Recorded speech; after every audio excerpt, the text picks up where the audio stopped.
अथ श्री दरिद्रनाशन विष्णुस्तोत्र। मार्कण्डेय उवाच। नरं नृसिंहं नरनाथमच्युतं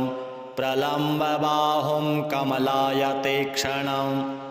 क्षितीश्वरैरर्चितपादपङ्कजं नमामि विष्णुं पुरुषं पुरातनं जगत्पतिं क्षीरसमुद्रमन्दिरं तं सारङ्गपाणिं मुनिवृन्दवन्दितं श्रियःपतिं श्रीधरमीशमीश्वरं नमामि गोविन्दमनन्तवर्चसम् अजं वरेण्यं जनदुःखनाशनं गुरुं पुराणं पुरुषोत्तमं प्रभुं सहस्रसूर्यद्युतिमनन्तमच्युतं नमामि भक्त्या हरिमाद्यमाधवं पुरस्कृतं पुण्यवतां परां गतिं क्षितीश्वरं लोकपतिं प्रजापतिं परम्पराणामपि कारणं हरिं नमामि लोकत्रयकर्मसाक्षिणं भोगे त्वनन्तस्य पयोदधौ सुरा पुरा हि शेते भगवाननादिकृत् क्षीरोदवीचीकणिकाम्बुनोक्षितं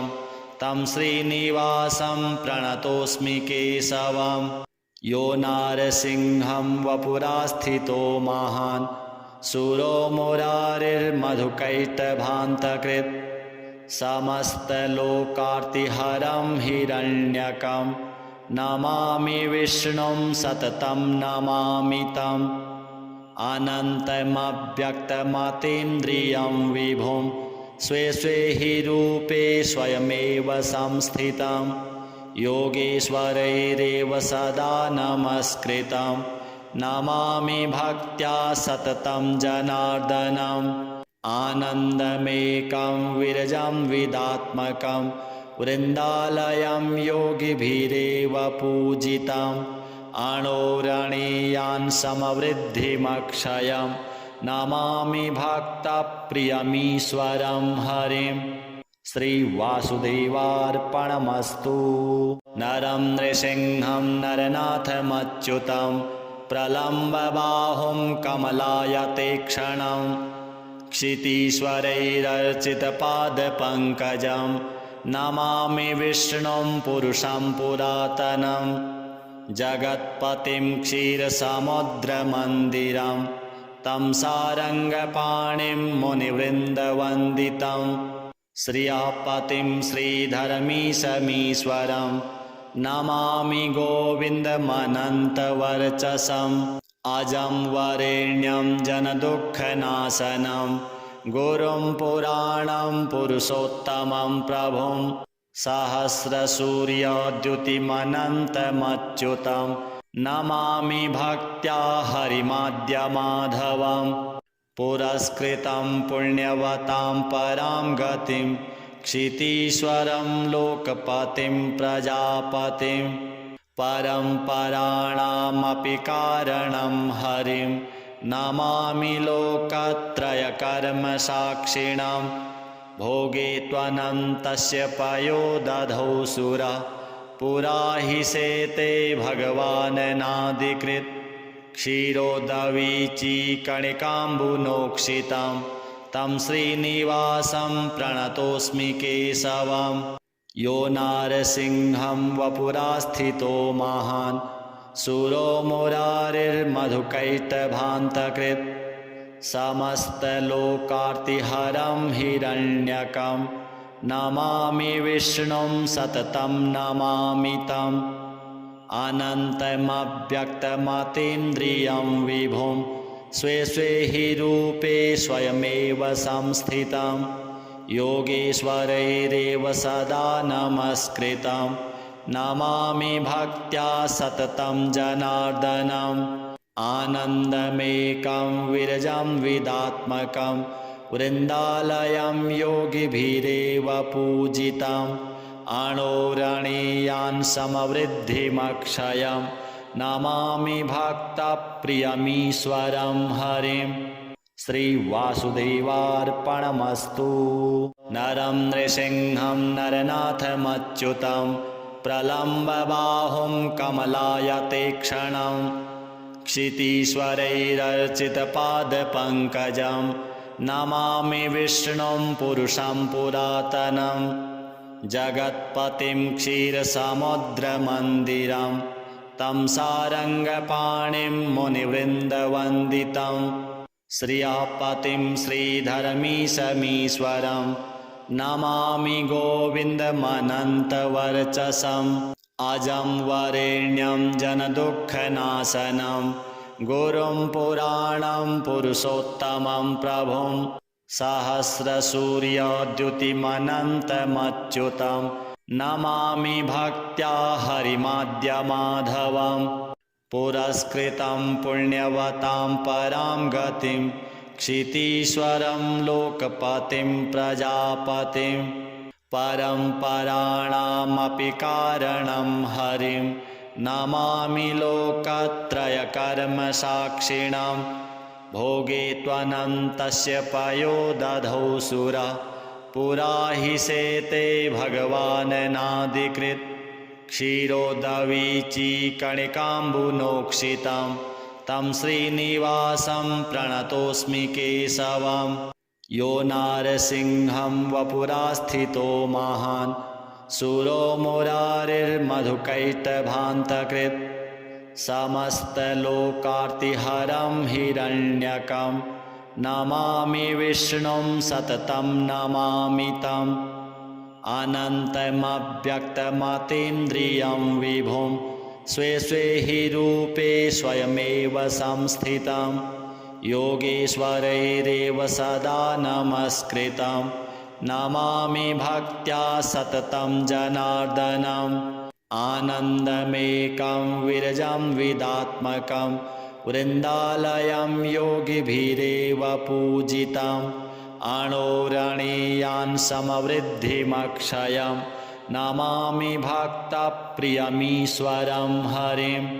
श्रीवासुदेवार्पणमस्तु। नरं नृसिंहं नरनाथमच्युतं प्रलम्बबाहुं कमलायतेक्षणं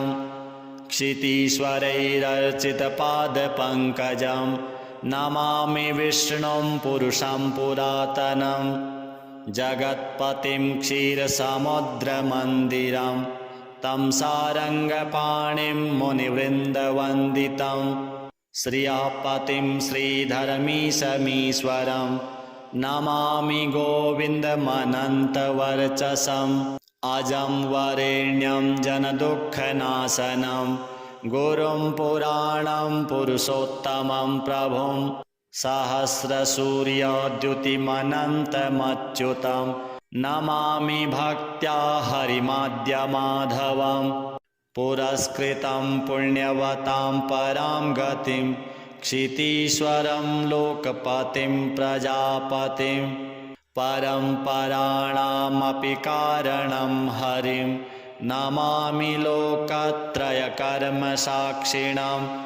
भोगे त्वनन्तस्य पयोदधौ सुरा पुरा हि शेते भगवाननादिकृत् क्षीरोदवीचीकणिकाम्बुनोक्षितं तं श्रीनिवासं प्रणतोऽस्मि केशवम् यो नारसिंहं वपुरास्थितो महान् सुरो मुरारिर्मधुकैटभान्तकृत् समस्तलोकार्तिहरं हिरण्यकं नमामि विष्णुं सततं नमामि तम् अनन्तमव्यक्तमतीन्द्रियं विभुं स्वे स्वे हि रूपे स्वयमेव संस्थितं योगेश्वरैरेव सदा नमस्कृतं नमामि भक्त्या सततं जनार्दनम् आनन्दमेकं विरजं विदात्मकं वृन्दालयं योगिभिरेव पूजितम् अणोरणीयान् समवृद्धिमक्षयं नमामि भक्तप्रियमीश्वरं हरिं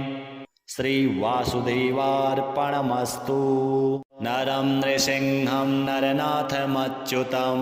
प्रलम्बबाहुं कमलायतेक्षणं क्षितीश्वरैरर्चितपादपङ्कजं नमामि विष्णुं पुरुषं पुरातनं जगत्पतिं क्षीरसमुद्रमन्दिरं तं सारङ्गपाणिं मुनिवृन्दवन्दितं श्रियापतिं श्रीधरमीशमीश्वरं नमामि गोविन्दमनन्तवर्चसम् अजं वरेण्यं जनदुःखनाशनं गुरुं पुराणं पुरुषोत्तमं प्रभुं सहस्रसूर्यद्युतिमनन्तमच्युतं नमामि भक्त्या हरिमाद्यमाधवं पुरस्कृतं पुण्यवतां परां गतिं क्षितीश्वरं लोकपतिं प्रजापतिं परम्पराणामपि कारणं हरिं नमामि लोकत्रयकर्मसाक्षिणं भोगे त्वनन्तस्य पयोदधौ सुरा पुरा हि शेते भगवाननादिकृत् क्षीरोदवीचीकणिकाम्बुनोक्षितं तं श्रीनिवासं प्रणतोऽस्मि केशवम् यो नारसिंहं वपुरास्थितो महान् सुरो मुरारिर्मधुकैटभान्तकृत् समस्तलोकार्तिहरं हिरण्यकं नमामि विष्णुं सततं नमामि तम् अनन्तमव्यक्तमतीन्द्रियं विभुं स्वे स्वे हि रूपे स्वयमेव संस्थितं योगेश्वरैरेव सदा नमस्कृतं नमामि भक्त्या सततं जनार्दनम् आनन्दमेकं विरजं विदात्मकं वृन्दालयं योगिभिरेव पूजितम् अणोरणीयान् समवृद्धिमक्षयं नमामि भक्तप्रियमीश्वरं हरिम् श्रीवासुदेवार्पणमस्तु। नरं नृसिंहं नरनाथमच्युतं प्रलम्बबाहुं कमलायतेक्षणं क्षितीश्वरैरर्चितपादपङ्कजं नमामि विष्णुं पुरुषं पुरातनं जगत्पतिं क्षीरसमुद्रमन्दिरं तं सारङ्गपाणिं मुनिवृन्दवन्दितं श्रियापतिं श्रीधरमीशमीश्वरं नमामि गोविन्दमनन्तवर्चसम् अजं वरेण्यं जनदुःखनाशनं गुरुं पुराणं पुरुषोत्तमं प्रभुं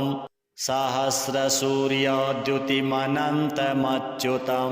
नमामि भक्त्या हरिमाद्यमाधवम् पुरस्कृतं पुण्यवतां परां गतिं क्षितीश्वरं लोकपतिं प्रजापतिं परम्पराणामपि कारणं हरिं नमामि लोकत्रयकर्मसाक्षिणं भोगे त्वनन्तस्य पयोदधौ सुरा पुरा हि शेते भगवाननादिकृत् क्षीरोदवीचीकणिकाम्बुनोक्षितं तं श्रीनिवासं प्रणतोऽस्मि केशवम् यो नारसिंहं वपुरास्थितो महान् सुरो मुरारिर्मधुकैटभान्तकृत्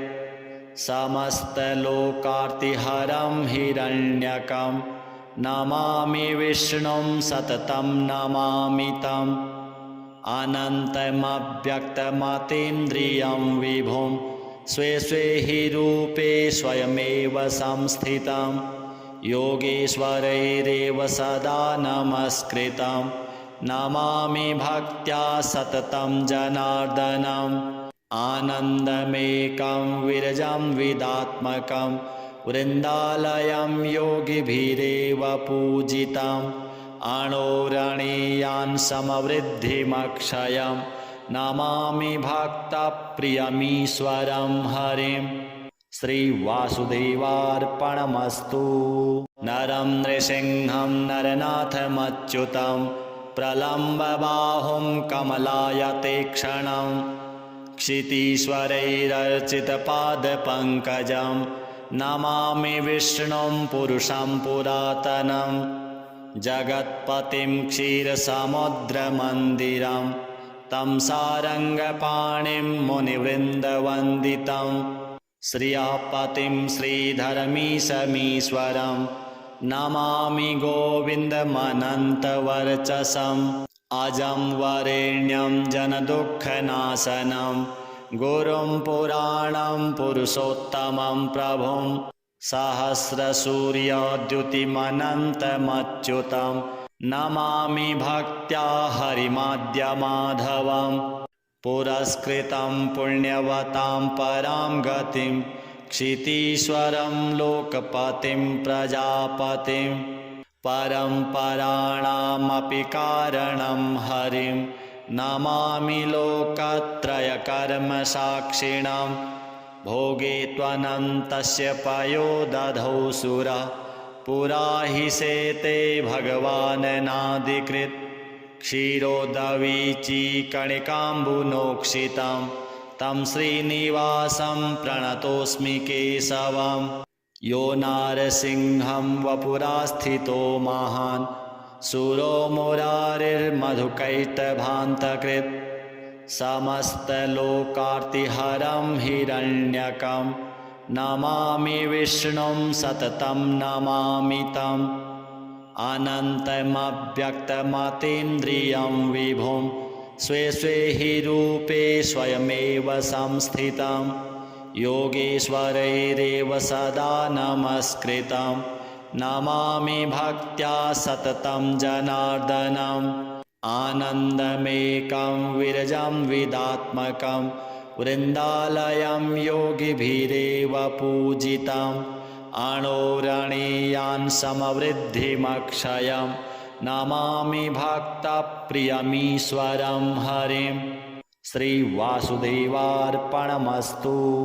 नरं नृसिंहं नरनाथमच्युतं प्रलम्बबाहुं कमलायतेक्षणं क्षितीश्वरैरर्चितपादपङ्कजं नमामि विष्णुं पुरुषं पुरातनं जगत्पतिं क्षीरसमुद्रमन्दिरं तं सारङ्गपाणिं मुनिवृन्दवन्दितं श्रियपतिं श्रीधरमीशमीश्वरं नमामि गोविन्दमनन्तवर्चसम् अजं वरेण्यं जनदुःखनाशनं गुरुं पुराणं पुरुषोत्तमं प्रभुं सहस्रसूर्यद्युतिमनन्तमच्युतं नमामि भक्त्या हरिमाद्यमाधवं पुरस्कृतं पुण्यवतां परां गतिं क्षितीश्वरं लोकपतिं प्रजापतिं परम्पराणामपि कारणं हरिं नमामि लोकत्रयकर्मसाक्षिणां भोगे त्वनन्तस्य पयोदधौ सुरा पुरा हि शेते भगवाननादिकृत् क्षीरोदवीचीकणिकाम्बुनोक्षितं तं श्रीनिवासं प्रणतोऽस्मि केशवम् यो नारसिंहं वपुरास्थितो महान् सुरो मुरारिर्मधुकैटभान्तकृत् समस्तलोकार्तिहरं हिरण्यकं नमामि विष्णुं सततं नमामि तम् अनन्तमव्यक्तमतीन्द्रियं विभुं स्वे स्वे हि रूपे स्वयमेव संस्थितं योगेश्वरैरेव सदा नमस्कृतं नमामि भक्त्या सततं जनार्दनम् आनन्दमेकं विरजं विदात्मकं वृन्दालयं योगिभिरेव पूजितम् अणोरणीयान् समवृद्धिमक्षयं नमामि भक्तप्रियमीश्वरं हरिं श्रीवासुदेवार्पणमस्तु। नरं नृसिंहं नरनाथमच्युतं प्रलम्बबाहुं कमलायतेक्षणं क्षितीश्वरैरर्चितपादपङ्कजं नमामि विष्णुं पुरुषं पुरातनं जगत्पतिं क्षीरसमुद्रमन्दिरं तं सारङ्गपाणिं मुनिवृन्दवन्दितं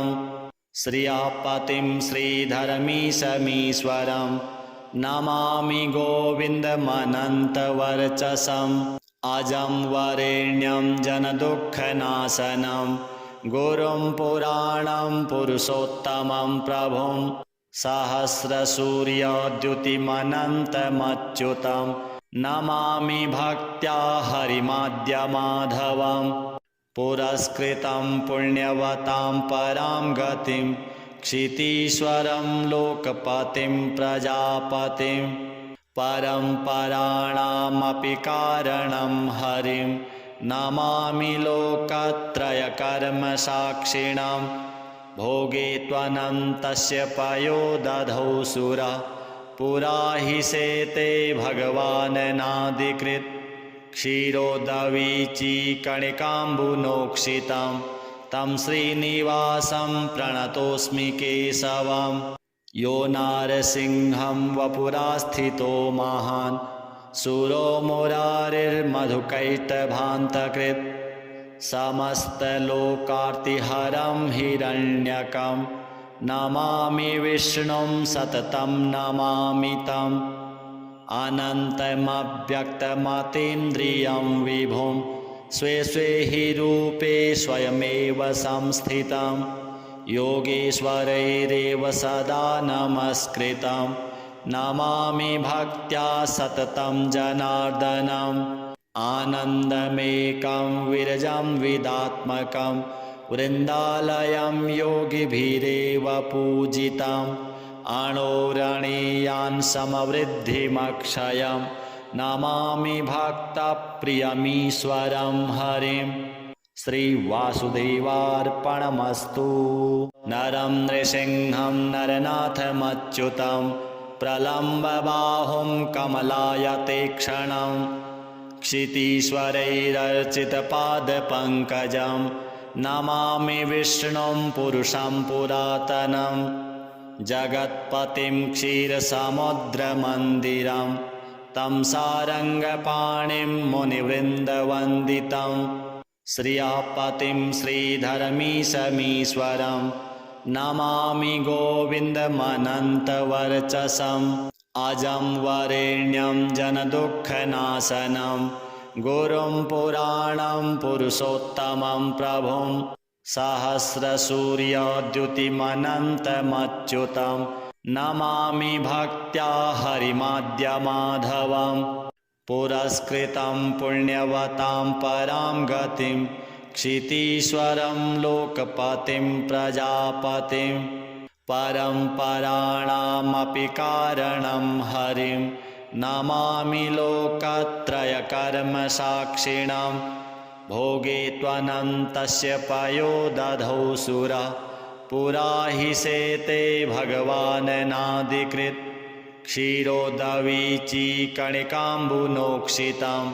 तं श्रीनिवासं प्रणतोऽस्मि केशवं यो नारसिंहं वपुरास्थितो महान् सुरो मुरारिर्मधुकैटभान्तकृत् समस्तलोकार्तिहरं हिरण्यकं नमामि विष्णुं सततं नमामि तम् अनन्तमव्यक्तमतीन्द्रियं विभुं स्वे स्वे हि रूपे स्वयमेव संस्थितं योगेश्वरैरेव सदा नमस्कृतं नमामि भक्त्या सततं जनार्दनम् आनन्दमेकं विरजं विदात्मकं वृन्दालयं योगिभिरेव पूजितम् अणोरणीयान् समवृद्धिमक्षयं नमामि भक्तप्रियमीश्वरं हरिं श्रीवासुदेवार्पणमस्तु। नरं नृसिंहं नरनाथमच्युतं प्रलम्बबाहुं कमलायतेक्षणं क्षितीश्वरैरर्चितपादपङ्कजं नमामि विष्णुं पुरुषं पुरातनं जगत्पतिं क्षीरसमुद्रमन्दिरं तं सारङ्गपाणिं मुनिवृन्दवन्दितं श्रियापतिं श्रीधरमीशमीश्वरं